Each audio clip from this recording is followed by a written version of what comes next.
After releasing an insanely ambitious title like Yakuza 5, you'd think that RGG Studio would maybe pump the brakes a bit and just take some time to recoup after such a monumental effort.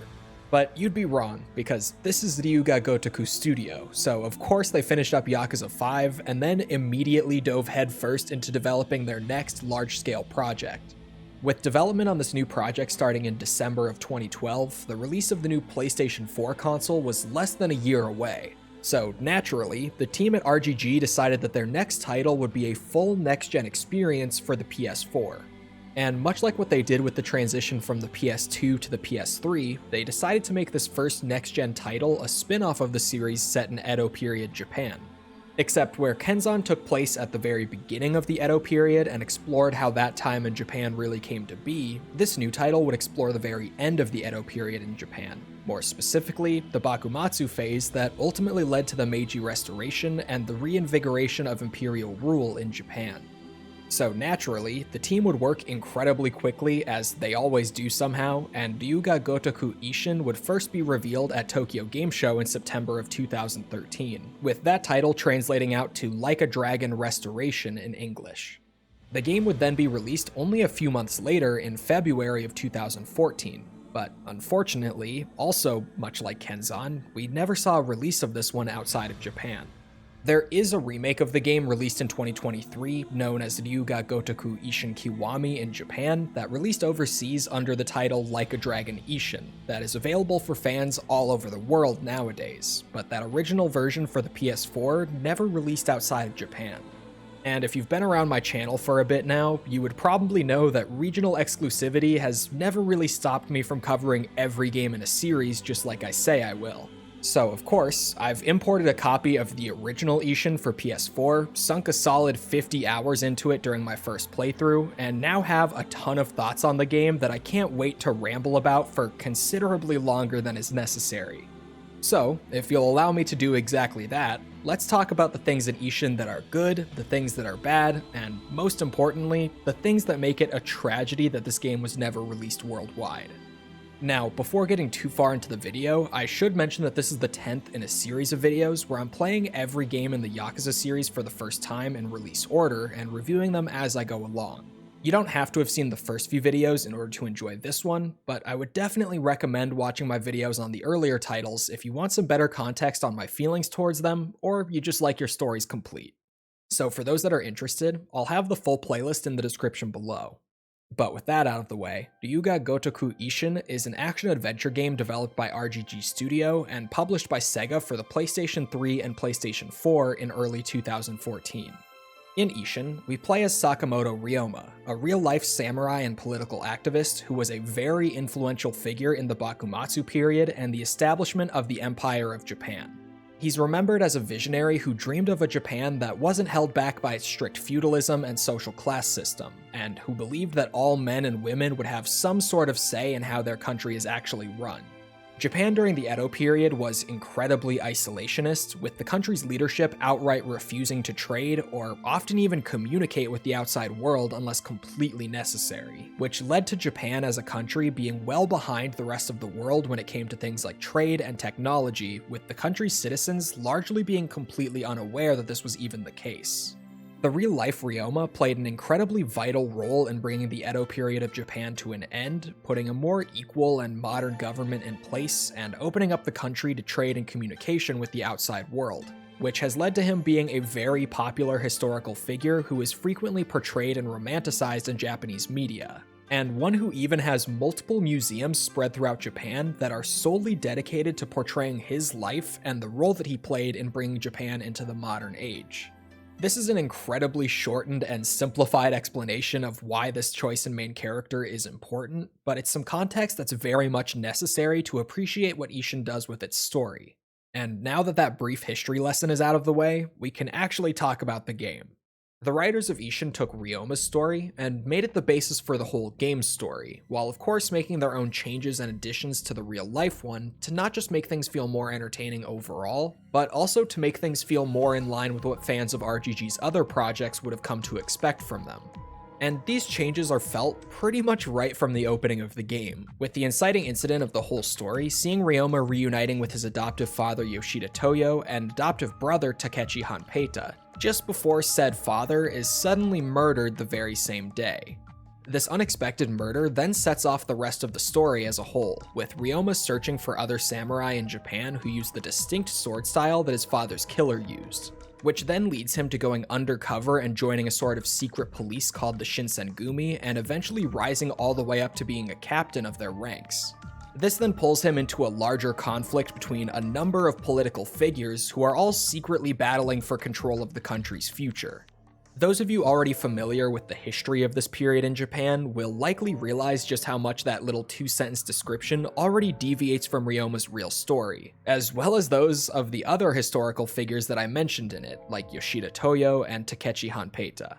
That being said though, even if you already know a good bit about the real history of this period, this little alternate version of it is wildly entertaining, and the overly dramatic nature of RGG's storytelling will likely keep you hooked throughout the entire thing. And for those of you who are fans of the Yakuza franchise, you've definitely already noticed that all of the characters here are being played by various actors from the prior Yakuza titles. And not just some actors from prior titles here and there like what we saw in Kenzan, we're talking nearly every single character, regardless of their importance to the overall narrative, being played by an actor who's been in literally any of the prior Yakuza games, with Ishin even having actors who only ever played one character in the first Yakuza title nearly a decade prior making appearances here. I mean, the first 2 minutes of the intro cutscene alone feature the actors of iconic Yakuza characters like Kiryu, Majima, Mine, Saejima, Akiyama, Ryuji, Date, and Wataze. Fans of the series will also likely notice that these actors are all playing roles within the story that at least somewhat mirror their roles in the mainline Yakuza games. So if you recognize an actor here who played an untrustworthy character in the prior games, you can safely assume that they're not very trustworthy here either. Or if they were the main character's rival in a prior game, then they're probably still the main character's rival here in Ishin. It makes an already strong story infinitely more fun for those who have played the other Yakuza games, as it not only adds a ton of extra intrigue and references to the prior games, but it also just adds this really fun quality to things where it feels like all the characters from the mainline Yakuza titles organize this giant historical play that we're just watching from the audience. Now, the story of Ishin is set in Kyoto, the same capital city that Kenzan was set in, only now we've jumped a little over 250 years into the future. So much like how you see Kamurocho develop and slightly change over the course of the mainline games, you now get to see a lot of familiar areas from Kenzan that are nearly exactly the same, but a lot of the other areas have changed pretty considerably. I mean, just think of how many little differences you see in Kamurocho between Yakuza 1 and 5, with those games taking place in 2005 and 2012 respectively. Now consider that Kenzan took place in 1605, and Ishin takes place in 1867. The city is familiar, and sometimes you do run into smaller areas that are pretty much just reused from Kenzan, but the majority of it has changed so much that it basically just feels brand new. Unlike Kenzan's open world though, there really isn't much of an emphasis on the areas surrounding the city or the nature here in Kyoto. So rather than spending some time in the city and some time out in nature like you did in that game, you'll pretty much just be sticking to the urban environments this time. Regardless, I still loved getting lost in Ishin's open world and side content for the most part, and much like my Kenzan playthrough, this ended up being one of my longest playthroughs in the series so far, just because of how much I wanted to go out and see all that extra stuff. We'll come back to the side content later on though. For now, let's talk about the other defining aspect of a Yakuza game, the combat. Now, right off the bat, I'm just gonna spoil my thoughts on it a bit by saying that Ishin's combat is really damn good, like easily some of the best from the franchise up to this point. The core functionality is pretty much all pulled straight over from Yakuza 5, which absolutely had the best combat of the series at the time it came out. So basic things like the lock-on system, general feel and feedback, and that perfect combination of enemies that you can just wail on, and enemies that force you to slow down and think about what you're doing, are all pretty much perfect here. The most significant part of Ishin's combat, though, is the addition of a system that would become a staple for the franchise from this point on: fighting styles. Now, I know what some of you guys are thinking right now, especially those of you who have been keeping up with this retrospective. But Cole, wasn't Kenzan the first game that allowed players to change fighting styles on the fly? And what about those Kurohyo games on the PSP with all the different martial arts styles the players can choose between there? Well, you guys would be right. Ishin isn't the first game in the franchise to ever introduce a fighting style system. However, it's the first to incorporate this system in the same way that the series would continue to from this point on. There are 4 styles in the game that can be switched between at any time by pressing their respective buttons on the D-pad, with each of these styles having their own strengths, weaknesses, and even skill trees. I'm going to be talking a bit about each of them here, and I'm going to be using their names as they are in the original Japanese release that I've personally translated into English, so if any of the names don't match up with what they're called in the localization provided by the game's remake, that's why. The first style on offer is simply named the Fighter style. This is an unarmed stance that makes use of solid hand-to-hand combo strings, grabs, and parries, making it feel very similar to Kiryu's combat style from the mainline games. In fact, this style even has some traditional Komaki techniques available if you spend some time at the local dojo training with him. And if you're familiar with how incredibly powerful these techniques are in the other Yakuza titles, then you already know how much of a boon they can be for the style. It does have a couple of major downsides though, as its damage output is significantly lower than any of the other styles thanks to Ryoma not using any weapons with it, and it's also completely incapable of blocking attacks from enemies wielding bladed weapons or firearms.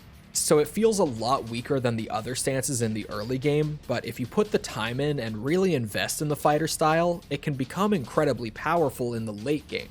Primarily thanks to the previously mentioned Komaki techniques, as well as a parry that will give Ryoma a major speed buff and invincibility for a short time if you invest enough skill points into it, allowing players to freely combo an enemy for like 5 straight seconds after a parry without worrying about getting hit by other enemies while doing so. So overall, it's a very powerful style if you put some time into unlocking its abilities and learning how it really works, but it can definitely take some time to really get online. That being said though, I would personally really recommend that you spend the time training this one up, as it can actually be incredibly powerful in even some of the hardest boss encounters in the game. The second style that players are given access to is the one sword style. This, as the name implies, is your basic, all-around sword stance. It has solid combo strings, slower but more powerful attacks, a charge mechanic that's very similar to what we saw from Saejima in Yakuza 4 and 5, and the ability to go toe-to-toe with just about anything in the game without too much issue. This is also the go-to defensive style in the game, with it being able to block attacks from blunt weapons, bladed weapons, and even firearms. That's right, it can block bullets, because, I don't know, it just can. And if you invest some time into training at the local sword dojo and unlocking some abilities for it, you can even earn yourself the ability to parry other bladed weapons with your sword, complete with a built-in follow-up heat action for massive damage should you choose to use it. So the one sword style is a highly dependable style with many strengths and honestly no real weaknesses aside from just not having the best combos. If you're looking for something to use in just about any situation, or especially something to use in a boss fight, then the one sword stance is for you, and was easily my favorite style in the game overall. But it should be noted here that this was also the only style that I nearly fully maxed out during my playthrough, as I was trying to use each style equally throughout the entire thing in order to understand the combat as much as I could. But I did dump more skill points into this style than any of the others. So it's entirely possible that I just didn't get enough upgrades on the other ones to really fall in love with them quite the same way. Now, so far, these styles have been the same as what we saw back in Kenzan, but the third style is where things start to deviate in a really fun way. This is the handgun style, which, as the name might suggest, sees Ryoma whipping out a revolver and just going full cowboy. This stance actually emphasizes ranged combat for the first time in the series by making the light attack button on the controller simply fire a shot at the enemy that Ryoma is targeting, but there's so much more to it than just that. You can mix in heavy attacks to spin around and shoot multiple enemies at once, or load your gun with special bullets to fire at the enemies that each have their own special effects that will deal extra damage to certain enemy types. All of this is surprisingly fun, way more than I initially would have thought when the game explained it as a ranged combat style, but it does come with the pretty massive downside of not being able to block enemy attacks, and also just not having any melee attacks of its own, with grabs being your only real option for close quarters combat, which just means that you're very vulnerable to being rushed down by groups of melee combatants while using this style. So it's not exactly the strongest style on offer due to its major weaknesses, but it's incredibly fun to use and also just has some of the coolest fucking heat actions that I've seen from the entire franchise so far, so it's definitely one that I enjoyed using regardless. The fourth and final style in the game is easily the most stylish of the bunch, with this being the Wild Dancer style. This is a combination style using a sword in one hand and a handgun in the other, making this essentially Ryoma's equivalent of Musashi's signature dual sword stance back in Kenzan. When using the Wild Dancer style, you'll have access to a combination of sword swings and ranged attacks with the handgun, with each of them being bound to their own separate buttons on the controller. This, along with just how fast the attacks in this style actually come out, make the Wild Dancer style an incredibly versatile stance. But it does come with the considerable downside that it's very lacking in defensive options.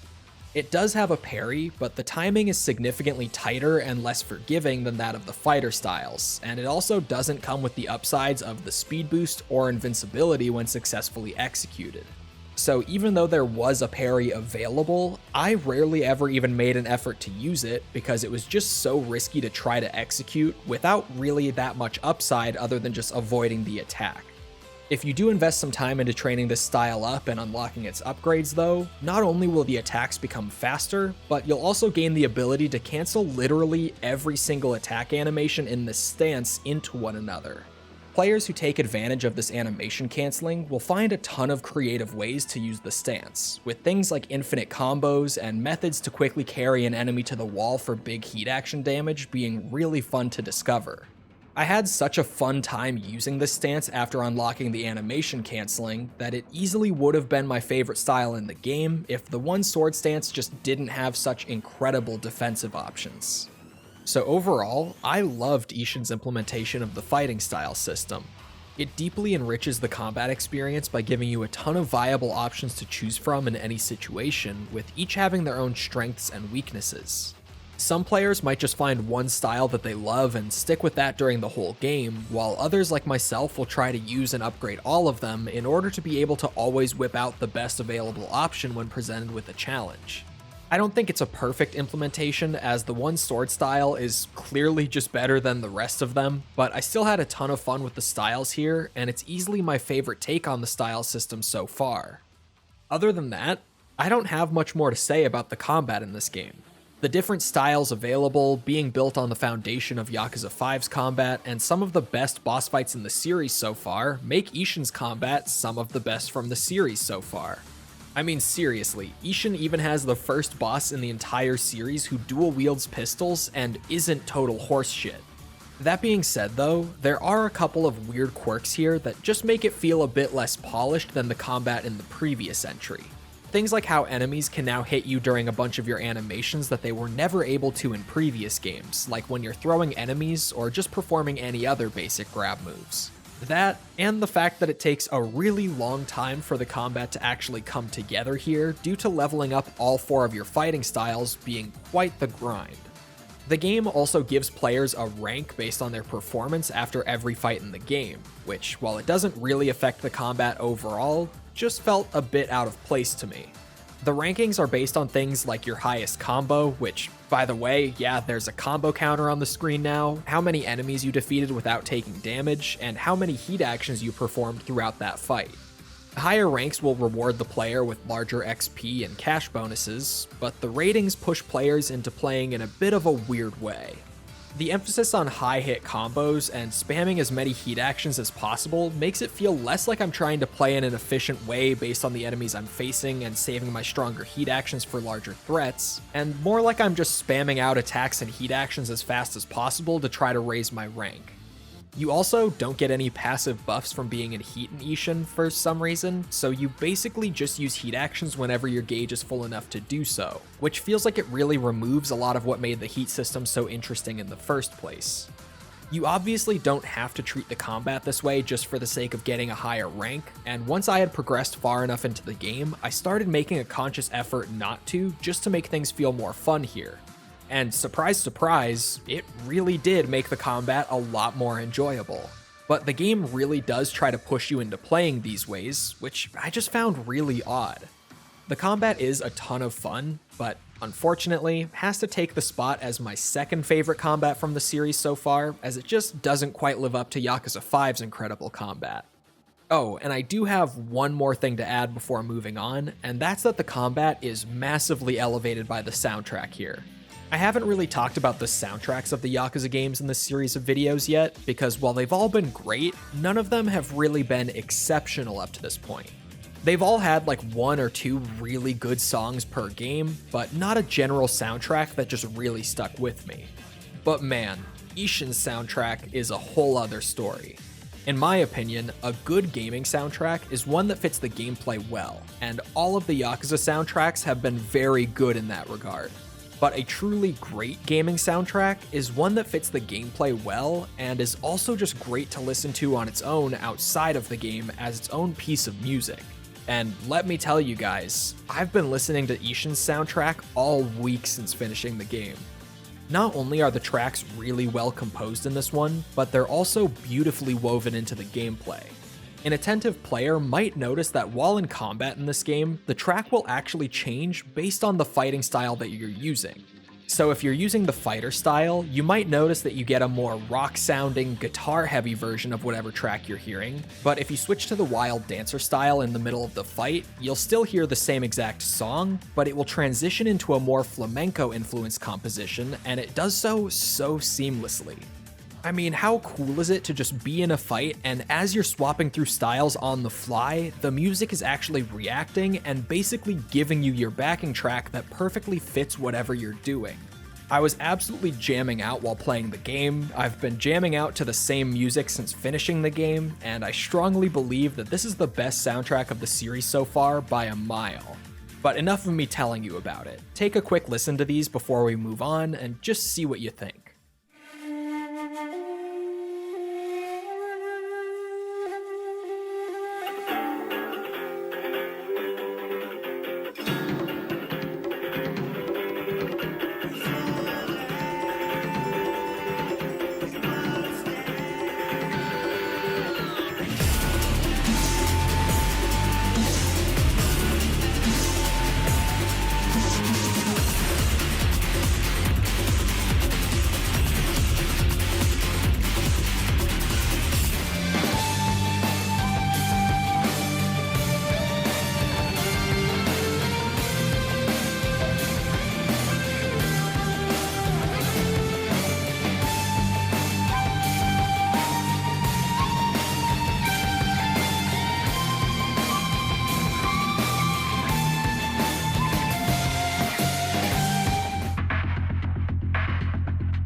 But the more time that I spend with the Yakuza franchise, the more that I realize that the combat isn't the most important part of these games.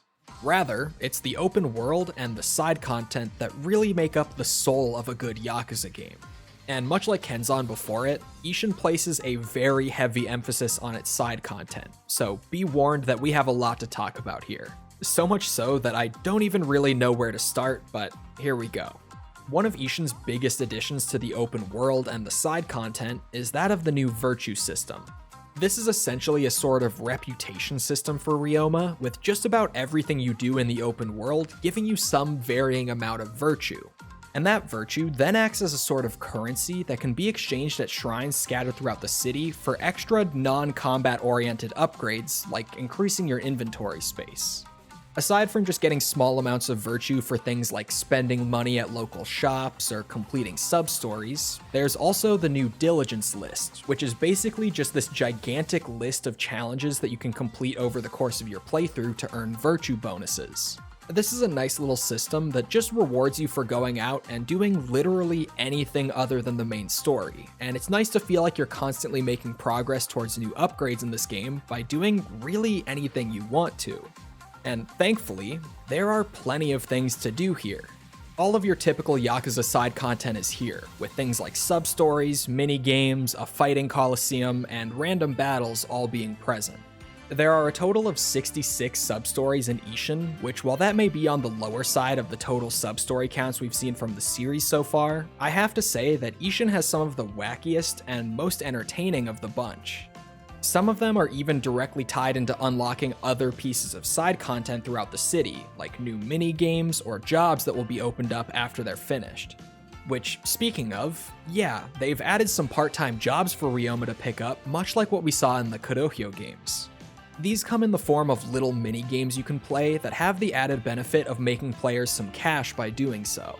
They can range from incredibly simple and admittedly boring activities like chopping firewood to fun and surprisingly intense activities like managing an udon noodle booth during rush hour.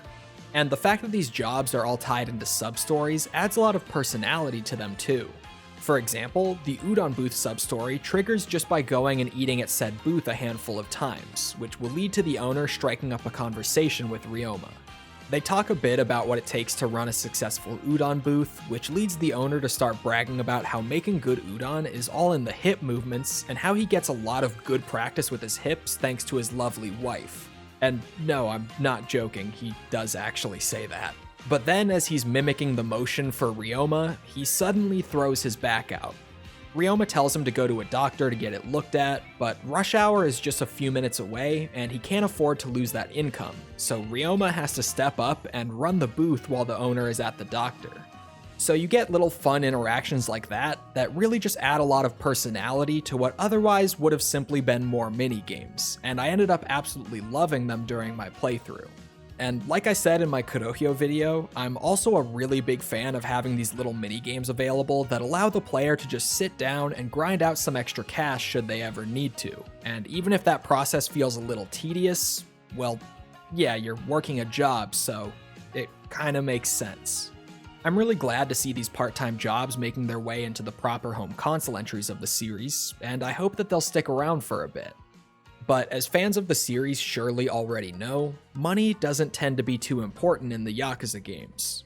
However, that's not been the case for a handful of games in the series for a handful of reasons, and it's definitely not the case with Ishin because the weaponsmithing system is back and better than ever. With Ryoma using swords and guns all the time, a system that allows you to craft new weapons as well as upgrade the ones you already have is obviously a very natural fit. Much like what we saw in Kenzan, there are all sorts of upgrade materials that players will find scattered throughout the world, and all of these will be kept in their own separate inventory outside of your main inventory. You can then bring these materials and your own weapons to a blacksmith, and if you have the materials needed for an upgrade on a certain weapon, you can give those and some additional cash to the blacksmith for a quick upgrade. Upgrading weapons will obviously increase their raw damage output, but each weapon can also come with an additional perk depending on what materials you put into them, with available options like increased defense, reduced heat gauge consumption, and so much more while using that weapon. The same can actually be done for your defensive gear too, allowing you to upgrade and customize your armor in this game for even better defense, which you will absolutely need because the enemies in Ishin hit super hard. This system definitely adds a bit of extra grind to the game, which is something that we'll almost certainly come back to later in the video, but having this extra form of long-term progression on offer that also gives a really meaningful reason to care about how much money you have is something that I enjoyed in Kenzan, and it's definitely something that I enjoyed here in Ishin as well. Actually, you know what? We're changing the structure of the video around a bit mid-recording. Let's just talk about the other grindy aspects of Ishin now. I mentioned a lot earlier that you actually have to invest some time into leveling up your individual fighting styles. This is because Ishin uses the Soul Orb system that we've seen in previous games, but this system has seen a complete overhaul to fit better with the fighting styles, with it now being more akin to a skill tree system. The game actually has 4 skill trees, with each fighting style having its own unique tree here. You'll be granted a Soul Orb every time you level up, and you can then place that orb into one of the available slots in any of the 4 different skill trees. On top of your generic experience-based levels though, each of the individual styles also has its own level, and anytime you're using that style in combat, some of the experience gained will go towards that style's level as well. These individual style levels will also grant the player soul orbs, but these orbs will be exclusive to that style's skill tree, meaning you can't put a fighter style orb into a slot on the wild dancer tree. I actually really like the way they've handled this, as it makes it feel a lot more worthwhile to actually use every style in the game in order to make them stronger. But it does add a lot of extra grind to the game, since you essentially have 4 different skill progressions to work through, with progress not being carried over between them. Additionally, meeting masters out in the open world who can teach you new combat techniques is still here, but this has also been adjusted for the new style system. Now, instead of just having one master to go train with, Ryoma has a master for each individual style in the game, with the exception of one sword and wild dancer styles being taught by the same sword master. There is one major difference with the training here though, and that's that when you learn an ability from one of these masters, you don't actually unlock it. All that completing that training with them actually does is open up the node on that style's respective skill tree to unlock that technique you just learned, and you'll still have to work your way through the tree to reach that node and spend an additional skill point to unlock it once you get there. And I absolutely hate this. I get using the skill tree system to learn things that are just Ryoma's own techniques, but if players are being taught these techniques and passing tests to show that they've mastered them, it makes no sense whatsoever to then just immediately lock that skill again and tell them that they have to grind some XP and spend a bunch of skill points just to be able to actually use it. It made the training system in this game feel less rewarding than it ever has in the Yakuza franchise, and only added to that generally grindy feeling of the game overall. And while we're on the topic of weird decisions that have been made with legacy systems, let's talk about the revelations in this game. In previous Yakuza titles, the revelations have always been an awesome way to unlock new heat techniques, with players simply witnessing some crazy event out in the open world that then inspires a new finishing move for their character. Now, instead of simply running into something wild happening out in the open world, the player will have to somehow acquire a book of revelations from somewhere. There are only a handful of these throughout the game, and all of them are found in totally different ways that are all incredibly specific. These things can range from trading one specific NPC 5 wooden bear statues in exchange for the book, completing a specific sub-story, or completing all of the training that a certain master provides. Now, once you have one of these books, it will give you some vague hint towards an invisible challenge that you'll have to complete, with one of them in specific that I encountered during my playthrough being to just use the handgun style's running attack on enemies like 20 to 25 times. Once you've completed this challenge, the game will silently unlock that new heat action and start to prompt you to use it whenever you meet the specific conditions for it, and activating it when the prompt appears on your screen will then trigger the revelation and grant you your new heat action. Except, it doesn't quite unlock just yet. Instead, it once again just unlocks the node for this new heat action somewhere in the skill tree of its specific style, and you'll have to make your way over to that node and spend a skill point on it to fully unlock it. So same as the training abilities, I really didn't like that after all of that work triggering the heat action for the first time, the game then just takes it away from you and asks you to grind a bunch of XP to be able to use it again. I massively prefer the more traditional revelation systems of the prior games, and I'm honestly hoping that just about nothing from this iteration of it gets carried over into future versions. It's just kind of shit if I'm being totally real. Keeping things moving along with the grind, Ishin introduces a new battle dungeon minigame that has a surprising amount of depth to it. This is a mini-game where you'll be dropped into a dungeon that's basically just a series of connected hallways and rooms with enemies to fight. Throughout these dungeons, you'll also find things like boxes and pots to break that contain crafting materials for your weapons, and there are so many of these laying around the dungeons that this is the place to farm your upgrade materials. There are just so many of them here that trying to farm materials any other way feels completely pointless by comparison. And you've probably already noticed this sidebar of cards on the screen, so allow me to explain. In this minigame, you can bring different soldiers with you from the Shinsengumi's ranks that each bring their own abilities to the table.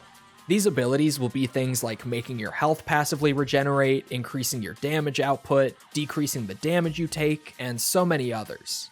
Each soldier is represented by their own card, and players are allowed to put together decks of up to 3 cards of any combination to bring them into the dungeon, almost making this minigame feel like a very light deck builder.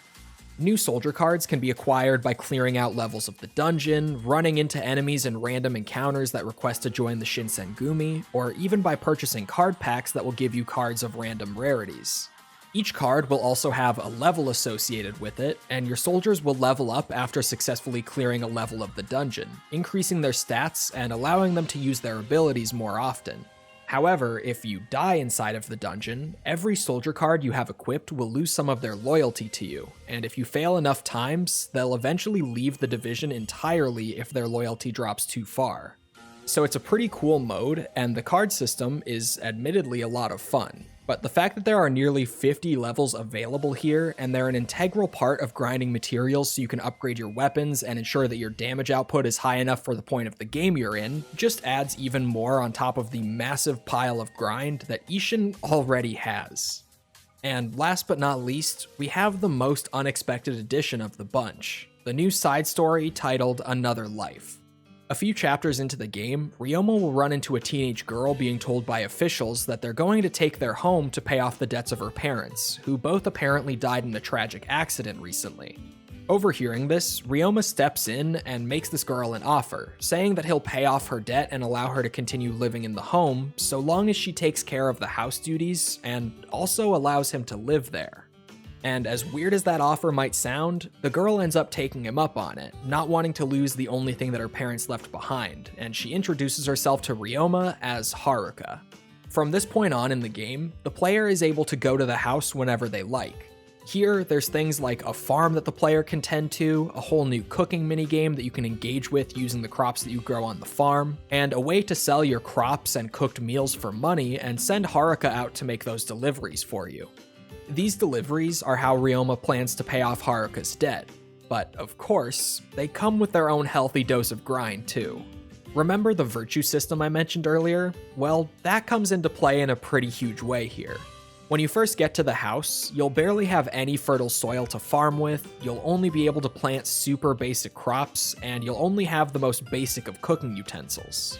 But by using the virtue system, you can actually spend some of those virtue points to expand your farm, unlock new crops, upgrade your kitchen, and more to build up your production here and pay off the debt more quickly.